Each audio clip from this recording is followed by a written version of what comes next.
Welcome to another episode of Doctors in Court. Thank you so much for joining me. My name is Sabine Fonderson. I'm a general practitioner. The case of a stillbirth. Even when you do the right thing, mistakes can happen. And this one is a tough case. If you're a doctor, a midwife, or anyone who's ever been part of a pregnancy care, you'll feel this one in your guts. A baby was stillborn. The parents were devastated. The doctor followed the protocol, but they still ended up in front of a disciplinary board. Today, I'm walking you through a real case that asks one of the hardest questions in medicine. What do we do when we follow the guidelines and the outcome is still tragic? Let's go back to 2008. A 33-year-old woman of Pakistani descent, pregnant with her second child. She's got a BMI of 39 and gestational diabetes, and that's already a high-risk pregnancy. At 37 weeks, she sees her gynecologist. He checks her vitals. Ultrasound shows a 1-week growth delay. CTG, that's a fetal heart tracing, comes back normal. There's no dilation. The baby's head hasn't dropped. The plan, wait a week, check again. But a week later, there's no heartbeat, the baby's gone, stillborn, just like that. And the parents, they want answers. They file a complaint. They say that the doctor should have induced labor earlier or done a C-section. The waiting cost, that 1 week of waiting cost them their child. Let's pause here. There's a few things I want to unpack. First, gestational diabetes. It's not just about the sugar, it's about having bigger babies, immature lungs, and unpredictable outcomes. And that's why induction is recommended between 38 and 40 weeks and not before, unless something is really wrong. Second, the CTG. This test looks at the baby's heartbeat to check if they're in distress. In this case, it was normal. If it had been abnormal, this would have been a totally different episode, or maybe not even an episode. And then there's growth. A 1-week delay is not a red flag, especially not in a woman of non-Caucasian background. Different populations have different average birth weights, and that matters. Now let's go back to our doctor. He followed guidelines. He did an internal exam. He checked the CTG. He documented the plan. He even discussed induction, but the body wasn't ready yet. And still, the baby died. The parents weren't accusing the doctor of being cruel. They were grieving, and they were asking themselves, could you have done better? Could you have done more? They said that there was poor communication between the gynecologist and the internist, and the internist was the one managing the mother's diabetes, and they felt dismissed. And that's where things get blurry, not medically, but emotionally. Because even when everything is technically done right, emotions run deep, and grief wants accountability. So what did the disciplinary board say? First, let's bring the clinical findings that surfaced after the stillbirth. A pathological examination of the placenta was done, and the conclusion was that extensive regressive changes were seen, chorionitis, signs of ischemia, and retroplacental bleeding cannot be ruled out. An MRI of the abdomen and the baby's head was performed on September 13th of 2008, and no major developmental abnormalities were seen in the heart or the brain. Now, despite these findings, the disciplinary board emphasized that these post-mortem results did not change the fact that at the time of the consultation, there were no medical indications to induce labor. The CTG was normal, there was no cervical dilation, and the mother's vitals were stable. And the conclusion of the disciplinary board was crystal clear.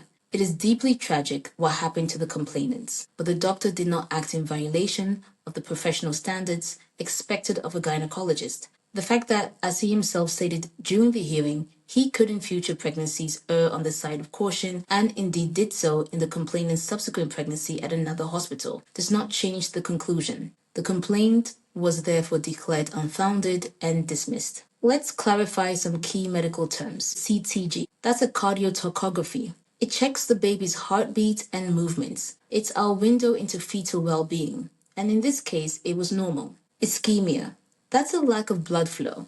The placenta showed some signs of this after the fact, but it wasn't obvious beforehand. And standard of care.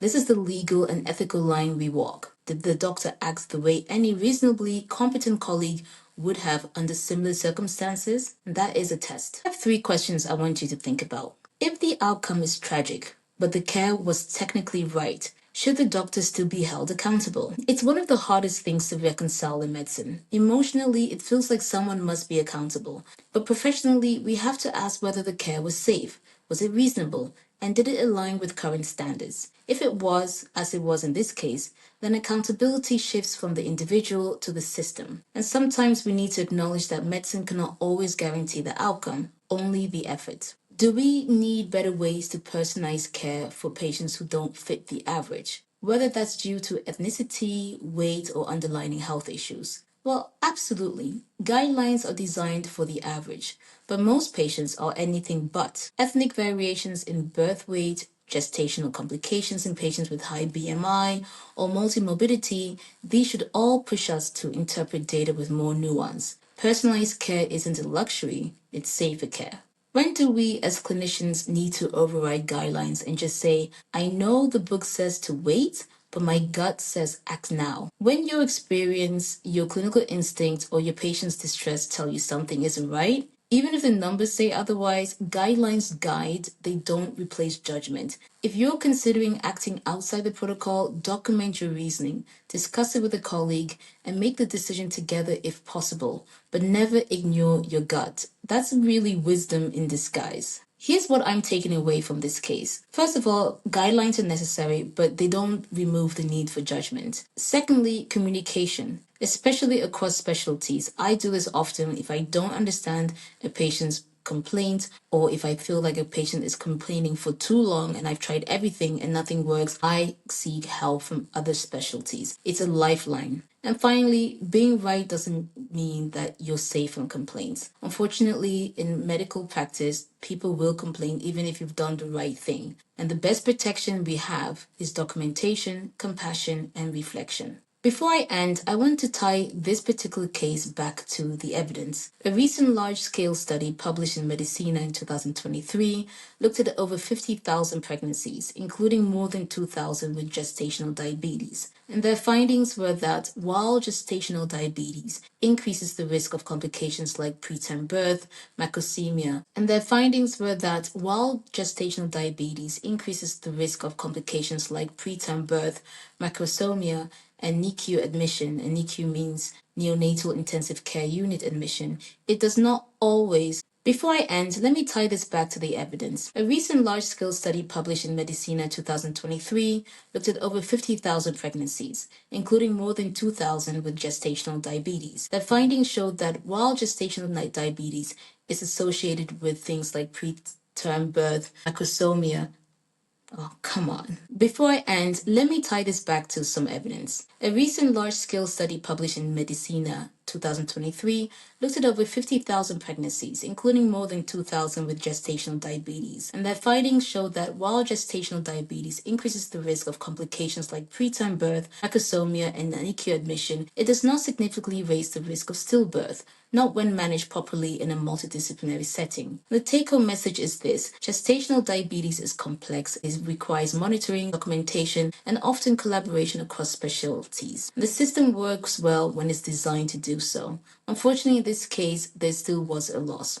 We can't eliminate all risks. I need to do it again. Let me take something to drink because my breath. Before I end, let me tie this back to the evidence. A recent large-scale study published in Medicina 2023 looked at over 50,000 pregnancies, including more than 2,000 with gestational diabetes. And their findings were while gestational diabetes increases the risk of complications like preterm birth, macrosomia, and NICU admission, it does not significantly raise the risk of stillbirth, not when care is managed properly in a multidisciplinary setting. The take-home message here is even with optimal care, gestational diabetes is complex. It requires more monitoring, more documentation, and often collaboration across specialties. This patient had all of that. The system worked as designed, and still it wasn't enough to prevent loss. We can't eliminate risk, but we can build systems that explain, support, and adapt. And that's what separates care from punishment. I wish the story had a different ending. I wish there had been one more clue, one more warning sign, something that would have made the doctor act earlier. But there wasn't. This was another episode of Doctors in Court, and thank you for staying with me. If you found this helpful, share it with a colleague and come back next week, because this isn't the last time a doctor will be called to account for something that wasn't their fault. And I'll see you in the next episode. The case of a missed syndrome. When patients keep calling and calling, you need to go deeper. Let me start with a sentence that might stick with you all day. A woman kept calling the out-of-hours GP line over and over and over again, for 3 whole weeks. She said she couldn't breathe. She was weak, she was scared, and then she died. Today in Doctors in Court, we're diving into the case of a patient whose deterioration happened right in front of her doctors, and yet no one quite put the puzzle together until it was too late. It's May 13, 2009. That's when the patient first contacts the out-of-hours GP post. She's coughing, has a fever, she's weak, and she gets a home visit. The GP prescribes doxycycline and diagnoses a possible pneumonia. Over the next week, the calls keep coming. May 16th, she calls again. Still weak, still coughing. GP prescribes prednisolone. May 19th, another call. GP advises to continue prednisolone and rest. Same thing on May 22nd. Then May 23rd, this time she's vomiting. The doctor finally refers her to the ER. Labs are taken. The CRP is 19, hemoglobin 6.6, platelets are down, white blood count is low. She's admitted overnight, but the discharge says presumed viral infection. No one considers it a hematological disorder. From May 27 to June the 1st, she keeps calling. Still no improvement. On June the 2nd, she's admitted again. In the ICU this time. It's too late. On June 4th, she dies. What's her diagnosis? Myelodysplastic syndrome, a rare blood cancer that had been quietly destroying her bone marrow. So let's talk about myelodysplastic syndrome, or MDS. MDS isn't something you find easily. It mimics viral symptoms. It causes vague fatigue, shortness of breath, infections, and bruising. And unless you do blood work, good blood work, it doesn't show up. And the problem in this case, the blood work was done on May 23rd, and it showed pancytopenia. All the major blood lines were suppressed, and yet the referral letter said vague viral symptoms. The hospital didn't flag the labs as worrying, and the discharge went out without a follow-up plan for the blood values. Here's what we as clinicians need to look for when pancytopenia is even a remote possibility. Check the hemoglobin. Anything below the normal range is First of all, check hemoglobin. Anything below the normal range in a symptomatic patient should raise concern. In this case, she was really low. White blood cells. Below the normal can mean infection or marrow suppression, and a low neutrophil count is particularly alarming. Check platelets. Normal range is normal. Check platelets. If a patient is under a certain value or under the norm, depending on your laboratory, and especially if symptomatic, that's a red flag. And anything under 50 always increases bleeding risk. MCV, mean corpuscular volume. High MCV may suggest marrow dysfunction, especially in MDS. Check the reticulocytes. Low count can indicate bone marrow isn't producing new blood cells. If all 3 cell lines are down, you have to go beyond viral infections. You need to think hematology.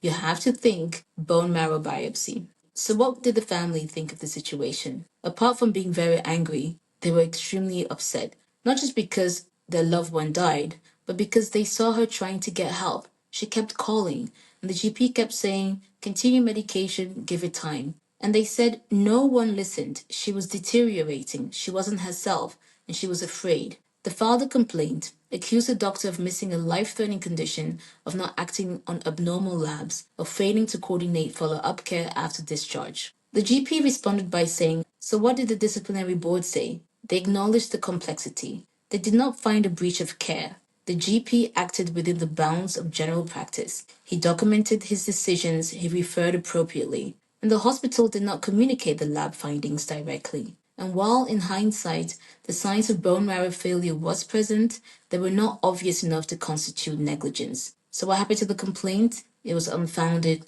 case dismissed. Let's look at what the research says. According to a 2021 article in Blood Research, MDS is increasingly recognized as a genetic and environmental disease. Symptoms can be misleading. Fatigue, bleeding, infections, and diagnosis often depends on full blood counts and bone marrow biopsy.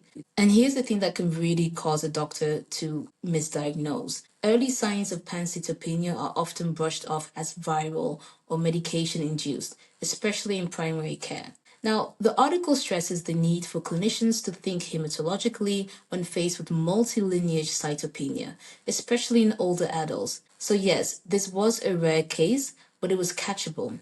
The warning signs were there, but no one saw the pattern. I want to leave you with a few questions to reflect on. How often do we disregard early abnormal labs when we trust the discharge summary? Unfortunately, it happens more than we think, and it's a system default. We trust the specialist, but labs are objective data. And if something looks off, it's okay to follow up. In fact, it's essential. Your gut feeling counts in this case. Another question: should GPs have direct access to inpatient lab results when they refer? I think they do. We need better interoperability. If we send a patient in and labs are drawn, we need a way to see those results in real time, not 3 days later or not ever. At what point does repeating symptoms become trigger for reevaluation and not reassurance? After the second or third call, especially if the symptoms evolve or escalate, this happens to me many times. If symptoms do not resolve and I see an escalation, I will take action. In this case, the vomiting, the weight loss, the ongoing fatigue, those were warning signs, not just persistence, but progression. And that's when we as doctors need to stop and ask ourselves, what have we missed? This is what I've taken home. Here's what this case has taught me: document, even if it feels redundant. Follow up on your gut. If the calls keep coming, look again, look deeper, talk to colleagues, ask for help. And hospital discharge doesn't always equal closure. Sometimes it's just the beginning. And finally, labs don't have emotions, but patients do. If someone is scared enough to call you multiple times, that's a symptom also. Do not ignore that.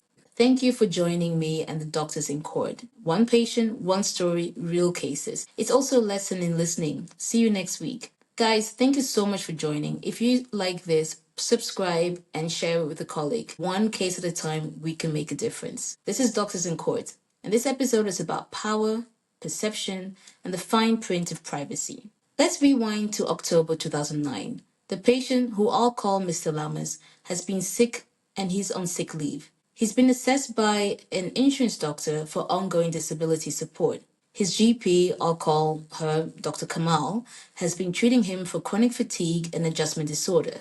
There have been letters back and forth with the insurance system, but no formal consent for medical exchange. On October 28th, the insurance doctor, I'll call Dr. Smith, receives a medical file by fax. It's from the company doctor involved in the case. The fax contains detailed patient information, includes psychiatric reports and treatment plans. Dr. Smith reads the fax. He uses the information to assess the claimant's status, but the patient says, "I never gave permission for that. That information was sent without my consent and you used it." A complaint is filed with the Regional Disciplinary Board in a city called Utrecht in the Netherlands. Now, Mr. Lammers, the patient, argues the following: he never signed a release form authorizing the transfer of medical data.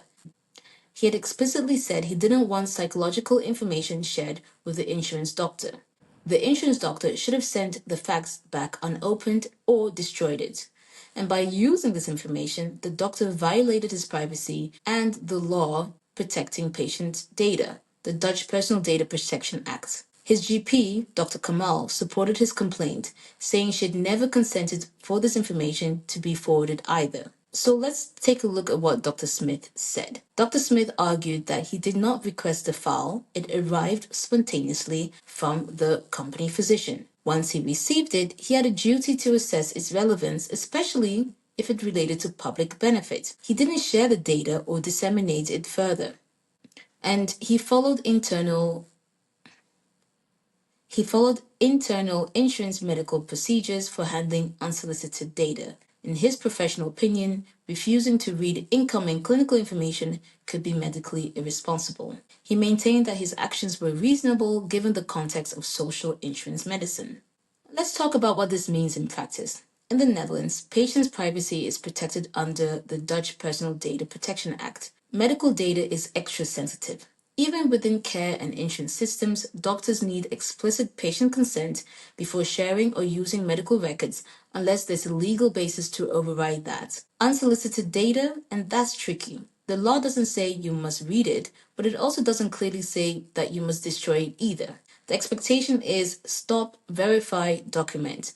But that's not always how it plays out in real life. The disciplinary board in Utrecht considered the arguments on both sides, and here's what they ruled. The insurance doctor did not act in violation of medical ethical standards. The board found no evidence that the doctor actively solicited the medical information. Once received, the information was used within the limited scope of his role and not shared any further. However, the board reminded all doctors that handling medical data, even unsolicited, requires strict awareness of consent boundaries. And the result of this complaint was unfounded. There was no warning, there was no reprimand. Before I leave, let's put in some evidence. A 2022 review published in Clinical Rehabilitation explored how fitness for work evaluations often lead to overreach, even when unintentional. The paper argued that vague boundaries between the therapeutic roles like the GP or psychologist and evaluative ones like insurance or occupational health can lead to ethical friction. It highlighted three key risks: involuntary disclosure, where patients lose control over their data. It also highlights dual loyalty conflict when doctors serve two masters, the system and the patient. The last thing it highlights is scope creep, where medical documents are used for purposes far beyond their original intent. The article concluded that the solution lies not only in law, but in culture. There needs to be clearer communication, stricter gatekeeping, and always patient-centered transparency.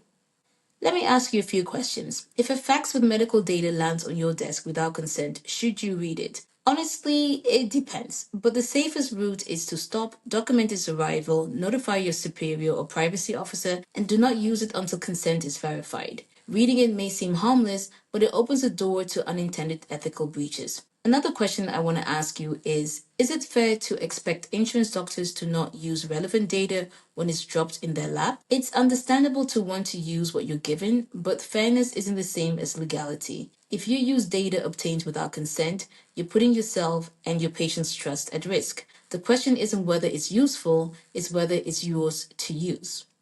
And the last question, what system fixes could prevent this? We need stronger digital barriers, no more faxes, clearer referral protocols, shared platforms where data.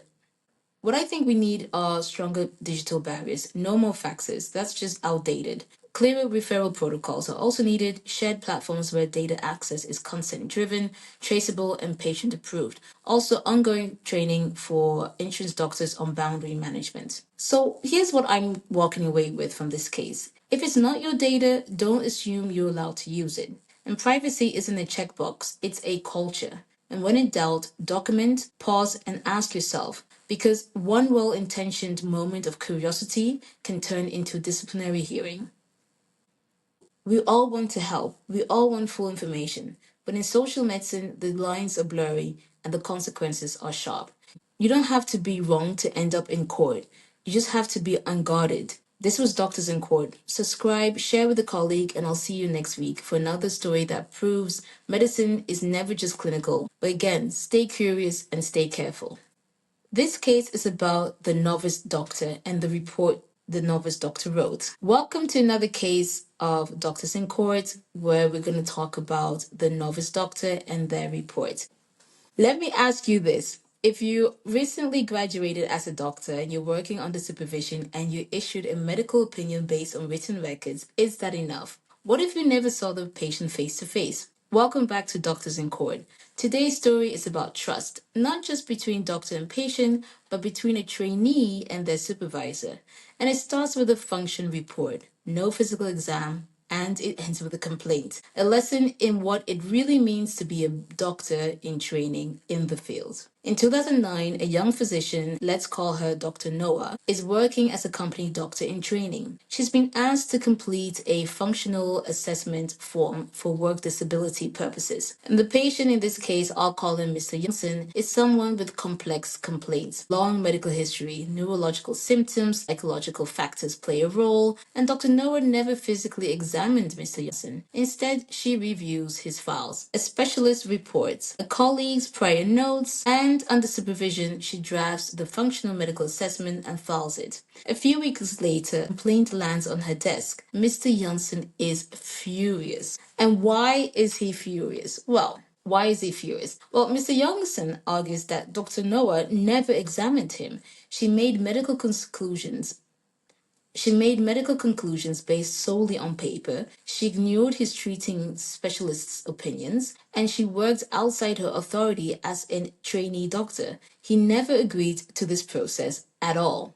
In his eyes, this was not only unprofessional, it was unethical. Dr. Noah replies, she was working under the supervision of a company physician. She used detailed existing records and made no new diagnosis. And the functional medical assessment form was based on documented findings and not on speculation. The patient has signed an insurance consent form allowing data use, and she was not acting independently, but as part of a supervised protocol. And her supervisor confirmed all of this. Let's talk a little bit about a functional medical assessment. It's a form used in the Netherlands to determine what somebody can do functionally in the context of work, not necessarily to make or confirm a diagnosis.